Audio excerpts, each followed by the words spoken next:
गाते रहो, सच्चा सुख और संतोष मिल जाएगा। जो भी बेहोश है होश में आएगा, हो गिरने वाला भी गिर कर संवर जाएगा। सजनों, जो हम सत्संग में आते हैं तो सत्संग से सूक्ष्म रूप से हमारा पाप कट जाता है। हम सोच रहे कि हमको कुछ नहीं मिल रहा है। और सज्जनों, मैं क्या बताऊं, दो मित्र थे, एक तो शराबी थे, एक सत्संगी थे, और दोनों साथ में रहते थे। और सज्जनों, वो शराबी कहता था कि चल जरा मेरे साथ थोड़ा सा आना, एक घूंट पी के देखने।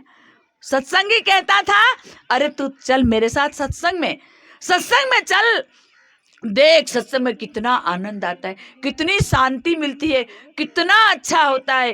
तो सत्संगी सत्संग में जाता था, रोज जुआ खेलने जाता था। वो कहते मेरे साथ सत्संग में चल, लेकिन कभी जुआरी सत्संग में नहीं गया। एक दिन क्या हुआ, सत्संगी सत्संग में जा रहा था, जुआरी जुआ खेलने, शराबी शराब पीने जा रहा था। तो उसको शराबी को एक धन की छोटी सी थैली मिली। इतना खुश हो गया ये तो कि आज मेरे को धन की थैली मिली। और जो सत्संगी सत्संग में जाता था उसको छोटी सी एक कील लगी, कांटा लगा, कील लगी, तो उसका इतना खून बहने लगा, हाँ पैर से चला नहीं जा रहा है। तो बड़ी मुश्किल से कमरे तक आया, और कमरे में आया तो वो जुआरी मजाक करने लगा, बड़ा आया सत्संगी, देख सत्संग ने क्या तेरी रक्षा करी, सत्संग में गया तेरे को तो कांटा लगा, और तू तो लंगड़ा चल रहा है, और मैं तो जुआ खेलने गया, शराब पीने गया, तो मेरे को तो धन की थैली मिली। अब देखो सजनों, थोड़ा सा कच्चा मन का व्यक्ति तुरंत बात में फिसल जाता है। सच्चा भक्त कभी फिसलता नहीं। उसके अंदर भी संशय हो गया कि अरे मैं तो सत्संग में जाता हूँ, सत्संग सुनता हूँ, मेरे को क्यों ऐसा हुआ। सजनों, उसके अंदर शंका हुई, तुरंत महात्मा जी के पास गए कि महात्मा जी को सारी बात बताई, हम दो मित्र हैं, ऐसे ऐसे सारी बात बताई। तो महात्मा जी ने कहा, बेटा देख, तेरे को देखना है कि तेरे को सुनना है, बता। है कि बोलो महात्मा जी देखना क्या, मेरे को बताओ कि कौन सा जन्म का कर्म। मैं तो कभी रोज सेवा करने के लिए आता हूँ, सत्संग में आता हूँ, और मेरा तो पैर इतना सूज गया, और मैं तो लंगड़ा चल रहा हूँ। मेरा मित्र रोज जुआ खेलता है, शराब पीता है, तो उनको तो धन की थैली मिली।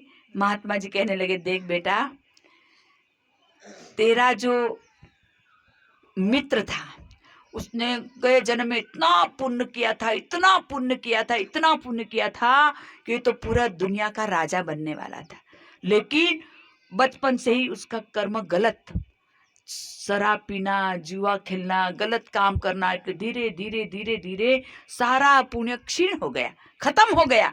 और बेटा, तूने गया जन्म में इतना पाप किया था कि पाप के कारण तेरे को फांसी की सजा होने वाली थी, ऐसी फांसी की तेरे को सजा होने वाली थी। लेकिन बेटा, तू सत्संग में आता था, सत्संग को सुनता था, तू सदगुरु दरबार में जाकर सेवा करता था, तो धीरे धीरे तेरा जो खराब कर्म था वो कटता गया, खराब कर्म धुलता गया।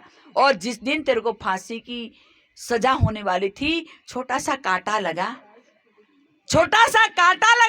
और सूली की गाय सोई में टल गई।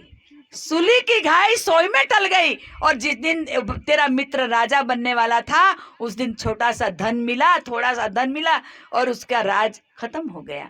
तो देख बेटा, ये सत्संग का प्रभाव है कि भाई, सत्संग से हम सोचते हैं कि सत्संग में जाने से क्या मिलता है, लेकिन सत्संग में जाने से हमारा सूक्ष्म रूप से कितना ग्रह कट जाता है, कितना हमारा खराब कर्म समाप्त हो जाता है।